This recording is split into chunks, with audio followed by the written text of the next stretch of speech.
So, today, we're going to embark on a journey into one of the world's largest, yet, let's be honest, most misunderstood religions, Islam. We're going to dive into its core beliefs, take a look at its amazing history, and tackle some of the biggest misconceptions head on. All right, let's get into it. Okay, let's start with this massive question. Islam has over 1.6 billion followers. That's nearly a quarter of all the people on Earth. And yet, for so many of us, especially in the West, it feels like a total mystery. There's this huge gap between the sheer global scale of the faith and how little is generally understood about it. And that gap, well, that's exactly what we're going to explore today. And you can see that gap right here. Just look at this contrast. On one side, you have the images that we see all the time in the news.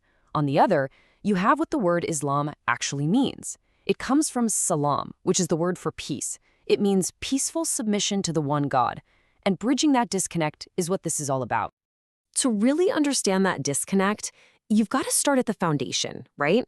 So let's get into the absolute core of the faith, the bedrock of what it is that Muslims actually believe. These are the 6 articles of faith. They're the fundamental theological beliefs. So you've got belief in one God, in angels, in holy books, and in a whole line of prophets. And take a look at these names: Adam, Noah, Abraham, Moses, Jesus. Sound familiar? That's because Islam sees itself not as some brand new religion, but as the final chapter in the same message sent to all of humanity through the ages. So, if the last slide was about what you believe, this one is all about how you put that belief into action. The 5 pillars are really the framework for a Muslim's life. Think about it. The daily prayers create this personal rhythm, while things like charity and fasting build this incredible sense of community and social responsibility. These pillars turn faith from just an idea in your head into something you live and breathe every single day. Okay, so we've talked about what Muslims believe and how they practice, but where does all this guidance actually come from? Let's take a look at the 2 main sources that are the foundation for all Islamic teaching. This breaks it down perfectly. You have the Quran, which is believed to be the literal, perfect, word-for-word message from God. That's the primary text. But then you have the Sunnah, which is the example set by the Prophet Muhammad. It shows you how to actually apply the Quran's teachings in your own life. So they're not separate things. They work together. You could almost think of the Sunnah as the practical user's guide to the Quran. And this quote, wow, it's from Marmaduke Pickthall, an Englishman who translated the Quran, and it really captures something essential. For Muslims, the original Arabic isn't just a book, it's considered a divine symphony. The sound, the rhythm, the language itself is seen as a miracle. And that's why any translation, no matter how good, is always considered just an interpretation of the meaning.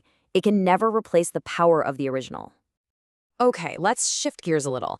What happens when these beliefs and texts fuel an entire civilization?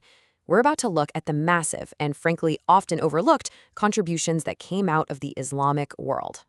Now, you probably didn't expect to see a quote from the former CEO of Hewlett-Packard in a discussion about Islam, but this is so powerful. Carly Fiorina is basically saying that the very foundation of our modern tech industry was built on the work of mathematicians from the Islamic Golden Age. It just points at this incredible legacy of invention and intellectual curiosity that literally shaped the world we all live in today. And hey, if you want some real, tangible proof, check out these words. I guarantee you use some of them every day. Algebra, alcohol, sofa, even the word cipher, which gave us the concept of zero. These aren't just borrowed words. They represent revolutionary ideas, products, and technologies that were introduced to the West from the Islamic world. It's history, hiding in plain sight in our language. All right, let's pivot and tackle a big one. A topic that is, just loaded with stereotypes and misunderstandings: the role of women in Islam. Our goal here is to really look at what the original texts say and learn to separate that from various cultural practices you might see. This quote from Yvonne Ridley, a British journalist who converted to Islam, makes such a critical point. She draws this very clear line between the ideals of the faith, which she says establish equality, and the actions of people and cultures, which, well, they can fall short of those ideals. It's that classic distinction between the scripture and the society. And this is what's really mind-blowing: the historical context. Look at this list of rights. We're talking about rights that were established for women in Islam 1,400 years ago. The right to own property, to get an education, to seek a divorce, to keep her own name after marriage. These were absolutely revolutionary ideas at the time, established centuries before similar rights were recognized in much of the Western world. And now we've got to address what is maybe the single most charged and twisted word associated with Islam. So our goal here is to be super clear and precise and use the source material to explain what jihad originally means and how it's completely different from modern terrorism. Okay, first things first, let's get this straight right off the bat. Jihad does not mean holy war. That is just a bad translation. Its literal meaning in Arabic is to struggle or to strive.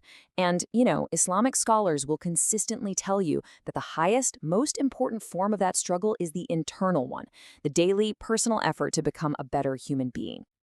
This chart just lays it out crystal clear.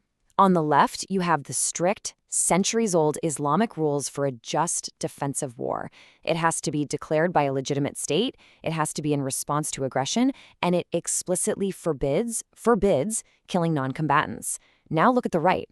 Terrorism does the exact opposite. It intentionally targets innocent people. According to this framework, they aren't just different, they're polar opposites. And this isn't some fringe opinion. This is the modern consensus. The source material is incredibly clear on this. Virtually all recognized Islamic scholars and major councils across the globe have publicly, loudly, and repeatedly condemned the actions of terrorist groups like Al-Qaeda and ISIS, stating their actions are a profound violation of Islamic law. So we've kind of come full circle. We've taken this quick journey through the core beliefs, the rich history, and the actual rules of the faith. And so the final question, it isn't really for me to answer. It's for you. After all this, how does this introduction to Islam challenge the stories and the images that we're so used to seeing and hearing every day? That's the thought I want to leave you with.